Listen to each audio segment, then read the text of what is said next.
लेते 2-3 मिनट के लिए यहाँ की जानकारी आपको दी जा रही है। आज हम जिस पावन पवित्र भूमि पर आए हैं, इसी पावन पवित्र भूमि का नाम है ज्योतिसर। ज्योति मैंने प्रकाश और ज्ञान मैंने सरोवर, ये ज्ञान सरोवर है। भगवान श्री कृष्ण जी ने आज से 5,500 वर्ष साल पुरानी बात है कि यहाँ पर जो है ज्ञान की ज्योति जलाई थी, इसीलिए हम इसको ज्ञान सरोवर बोलते हैं। अभी आप दर्शन करके आए होंगे, ऊपर मंदिर है आदि गुरु शंकराचार्य जी। ये जो आदि गुरु शंकराचार्य जी थे, ये शंकर जी के अवतार थे। तो उन्होंने आज से 2400 वर्ष पहले इस पूरे भारत को, आगे आ जाओ माता जी बैठ जाए। उन्होंने आज से 2400 वर्ष पहले इस, बैठ के ही सुननी चाहिए कथा, तो पूरे भारत को घूमा। वो घूमते घूमते यहाँ पर भी आए और उन्होंने यहाँ पर बैठ के पूरा मेडिटेशन किया, ध्यान किया, महसूस किया। फिर उन्होंने फिर उन्होंने कह दिया कि भगवान श्री कृष्ण ने जो अर्जुन को गीता सुनाई थी, वो ठीक इसी जगह पर ही सुनाई गई थी। ध्यान से सुनो जी। ये दोनों सेनाओं का वो मध्यम, मेरा गला खराब है, वृंदावन से आए हैं, कल गए थे ना, पानी ज़्यादा ठंडा पी लिया। तो दोनों सेनाएं जो खड़ी हुई थी आकर के इसी जगह पर खड़ी हुई थी। महाभारत का जो युद्ध लड़ा गया आज से 5,500 वर्ष साल पुरानी बात है। ये पूरे का पूरा 48 कोस यानी 156 किलोमीटर में लड़ा गया, जिसमें हरियाणा के 5 जिले आते हैं। कुरुक्षेत्र तो पहले से ही धर्म क्षेत्र है, करनाल, पानीपत, जींद, कैथल और ये ज्योतिसर। तो दोनों सेनाएं युद्ध के लिए जो है इसी जगह पर आकर के खड़ी हुई थी, कौरव और पांडव। तब अर्जुन पांडव को अपना परिवार देख करके यहाँ पर मोह माया हो गई थी कि मेरे काका, मेरे दादा, मेरे बंधु, मेरे अपने तो है प्रभु, मैं मारूं तो किसको मारूं। जिस पेड़ के अभी आप दर्शन करके आए हैं, ठीक उसी पेड़ के सामने भगवान अर्जुन ने अपने शस्त्र रख दिए थे कि प्रभु जी चाहे मुझे स्वर्ग राज क्यों ना मिले, मैं युद्ध नहीं करूंगा, मैं मारूं तो किसको मारूं। है तो मेरे अपने भाई, चाचा, नाना, दादा, माँ, भीष्म पिताजी, गुरु द्रोणाचार्य जी खड़े हैं मैं युद्ध नहीं करूंगा। तब भगवान श्री कृष्ण जी ने उनको दिव्य दृष्टि देते हुए कह दिया कि अर्जुन आज आप इन कौरवों को मारो ना मारो, लेकिन मारे यहाँ पर सब जाएंगे, आप अमर नहीं हो, अमर तो मैं हूँ और मैं ही रहूंगा। हे अर्जुन, आज नारायणी सेना मैंने कौरवों को जरूर दे दी है दुर्योधन को, लेकिन नारायण तो साक्षात आपके साथ है। हे अर्जुन पार्थ, मैं अभी आगे आ जाए थोड़ा। हे अर्जुन बैठ के सुने, मैं हर प्राणी में, मनुष्य में, जल जीवन वायु में, ब्रह्मा विष्णु महेश में मैं हूँ अर्जुन, और मैं क्षण क्षण में हूँ, मैं कण कण में हूँ। अब जितने भी मेरी माता बहन बुजुर्ग बच्चे आए हैं, सबके अंदर प्रभु है। अगर हम सच्चे मन से उस प्रभु को याद करते हैं तो ऑटोमेटिक अपने मन के अंदर वो प्रकट हो जाते हैं। उनकी यात्रा कर रहे हैं, भगवान सबकी सुनते हैं, और कथा सुनने से जो है 13 गुना फल मिलता है और यात्रा जो है मंगलम सफल हो जाती है। इसीलिए हम यहाँ का प्रचार सुनाते हैं। तो प्रभु जी जब अर्जुन को मोह माया हो गई थी यहाँ पर आकर के, भगवान श्री कृष्ण जी ने उनको दिव्य दृष्टि देते हुए यहाँ पर तीनों के तीनों लोग अपने मुख से विराट रूप दर्शन कराए थे। तो अर्जुन से कहने लगे थे भगवान कि अर्जुन, क्षण के अंदर तो मैं हूँ और कण कण के अंदर मैं हूँ। आज मैं आपको ऐसी दिव्य दृष्टि, ऐसी शक्ति, ऐसी भक्ति देने जा रहा हूँ जो युगों युगों तक बड़े बड़े महान ऋषि मुनियों ने मेरे लिए बड़े बड़े तप किए हैं, जप किए हैं, योग किए हैं। ये रूप अर्जुन मैंने उनको नहीं दिखा। कहते हैं कि इसी जगह से अर्जुन को विराट रूप के दर्शन कराए, 18 अध्याय गीता के और 700 श्लोक सुनाए। 18 दिन महाभारत का युद्ध चला, जिसके कारण ये पूरी की पूरी मिट्टी भूमि लाल हो गई थी। आज बड़े दूर दराज से श्रद्धालु आते हैं, उनका एक ही प्रश्न होता है कि आज हम, एक ही सवाल होता है कि आज हम रणभूमि देखने आए हैं, हमें वो लाल मिट्टी नहीं नजर आती। प्रभु जी उस जमाने में ना तो किसी का घर था ना मकान था, ये खाली मैदान था।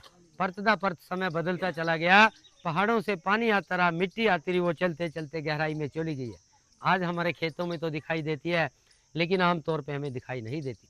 तो इसी जगह से युद्ध का आरंभ हुआ और 156 किलोमीटर में घूमते घुमाते इसी जगह से विराट रूप के अर्जुन को दर्शन कराए तीनों लोग। ये अर्जुन, आप अमर नहीं हो। ऐसा बड़ा ब्रह्मांड रूप दिखाया अर्जुन को कि अर्जुन डर गए कि प्रभु आप उसी रूप में आ जाइए, जैसे साधारण मनुष्य की तरह आप मेरे सारथी थे, ये रूप में आपका सहन नहीं कर पाऊंगा। अगर किसी ने अर्जुन के दर्शन नहीं हुए हैं तो वो छोटे से बैठे हुए नीचे भगवान के चरणों में कि प्रभु आप उसी रूप में आ जाओ, ये तो लीला ही आपकी रचाई हुई है, हम कौन होते हैं धनुष बाण चलाने वाले, ये तो आप ही है प्रभु, तो आप उसी रूप में आ जाइए। तब भगवान श्री कृष्ण सारथी के रूप में आ गए थे। अर्जुन की जो मोह माया थी वो पूरी तरह से यहाँ भंग हो चुकी थी। तो पहला जो शस्त्र चलाया गया, स्टार्टिंग यहाँ से हुई और कुरुक्षेत्र ब्रह्म सरोवर पर जाकर के युद्ध समाप्त हुआ था। वहाँ पर द्रौपदी को बनाया हुआ है, द्रौपदी माँ ने दुशासन के खून से अपने केस धोए थे। कुरुक्षेत्र यानी एक धर्म क्षेत्र है, धर्म और धर्म की लड़ाई के लिए कुरुक्षेत्र को ही चुना गया था। इसको राजा कुरु की भूमि माना जाता था। राजा कुरु कौन थे? कौरव और पांडवों के पूर्वज। बताते हैं कि उनको किसी ऋषि का श्राप लगा हुआ था कि रात को पत्थर के बन जाते थे और दिन में पुनः संजीवन हो जाते थे।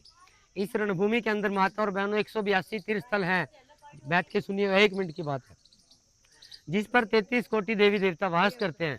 तो राजा कुरु ने 33 कोटि देवी देवताओं का वरदान मांग लिया था और श्राप मुक्त होने के लिए, पाप मुक्त होने के लिए राजा ने सत्य किए, धर्म किए, दान किए, योग किए, पुण्य किए और विष्णु भगवान जी की अखंड भक्ति की थी। और इन तीर्थों की मिट्टी जो है राजा कुरु ने अपने शरीर पर लगवाई थी, वो श्राप मुक्त पाप मुक्त हो गए थे। इसीलिए इसको धर्म क्षेत्र कहा गया। युद्ध के लिए इस भूमि को चुना गया था कि जितने भी युद्ध के अंदर मारे जाएंगे उनको मुक्ति मिल जाएगी। क्योंकि बामन पुराण के अंदर भी उल्लेख है कि गंगे जले मुक्ति, गंगा के जल को हम पवित्र मानते हैं। वार्षिक स्थल है, वार्षिक शंकर जी का धाम है और तीनों प्रकार से कुरुक्षेत्र तीर्थ मुक्ति आंतरिक जल और स्थल है। जल और स्थल में तीनों प्रकार से मुक्ति का धाम माना जाता है। तो यहाँ की तो धूल मात्र मिट्टी भी हमें लगती है हमारे लिए अमृत है, क्योंकि भगवान ने साक्षात अपने यहाँ पर चरण रखे। अस्थियां फूल गंगा जी काशी इस 5 जिलों से लेकर के नहीं जाते, चलते पानी में प्रवाहित कर देते हैं। सबको मोक्ष की प्राप्ति यहीं पर मिलती है। तो जिस पेड़ के अभी आप दर्शन करके आए थे, ठीक उसी पेड़ के सामने अर्जुन को गीता सुनाई और गीता सुनाते समय वो पेड़ सदा सदा के लिए अमर हो गए थे। बोलिए कृष्ण भगवान की जय। बहुत सारे श्रद्धालु आते हैं, पेड़ को नमस्कार करते हैं, उनकी परिक्रमा करते हैं और जो उनकी मनोकामनाएं होती हैं यहाँ पर पूर्ण की जाती हैं। सुनिए 1 मिनट के लिए, ये भगवान के 9 मुख हैं जो अर्जुन को विराट रूप दिखाया गया था। सबसे पहले लेफ्ट में राजा बलि हैं, नरसिंह अवतार हैं, गणेश जी हैं, शंकर भगवान जी, विष्णु जी, ब्रह्मा जी, जो घोड़े वाला मुख है हैग्रीव हनुमान जी और परशुराम जी। 10वां जो अवतार माना जाता है प्रभु जी, वो कल्कि भगवान के रूप में, विष्णु के रूप में माना जाता है। एक परिक्रमा इनकी करके जाएंगे और पेड़ की जाते समय सरोवर का छींटा जरूर लगा करके जाएं, क्योंकि ये ज्ञान सरोवर है, गिर ना जाए नीचे। छींटा लगाने से यात्रा मंगलम और सफल होती है।